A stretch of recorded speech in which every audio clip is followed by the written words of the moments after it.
আমাদের সিএনজি চালাই, আমার স্বামী সিএনজি চালাও। এই সিএনজি চালানোর জন্য আমরা এখানে আসছি। আসার পরে আমরা সকাল থেকে এখানে, তো একটু আগে আমি আমার বাচ্চা দুইটা নিয়ে আমি সাইডে যেয়ে বসে রয়েছি। এর মধ্যে আন্দোলন শুরু হয়েছে। তো ওই পুলিশটা যে আমার বলতেছে কি এখান থেকে যা, এখান থেকে যা। পর আমি বলছি দাঁড়ান, একটু দাঁড়ান, যাইতেছি।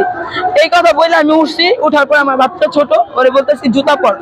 এই বললে আমি বাচ্চাটা মাত্র নেবো, হাত দুটা খালি নেবো, এর মধ্যে ও আমার ঠাস করে একটা থাপ্পড় দিচ্ছে।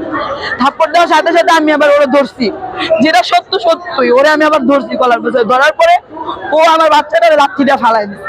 ফালাই দেওয়ার পরে আমার বাচ্চাটারে যদি ফালাই দেয় তখন কি একটা মার শক্তি থাকে বলেন আপনি? তখন আমি ওরে সাইডে দিয়ে আমার বাচ্চা ধরতে গেছি, আমি বাচ্চা ধরতে গেছি আর ও আমার পিঠের মধ্যে লাঠি দিয়ে বাড়ি। বলেন এটা কি ঠিক? বলেন এখন এর জন্য কি এই চেয়ারম্যান ওদেরকে আদেশ দিছে যে আমাদেরকে মারার? বলেন আমরা কি এখানে আন্দোলন করছি না? আমরা কাউরে মারছি না? একটা গাড়িতে হাত দিছি না? কিছু বলছি?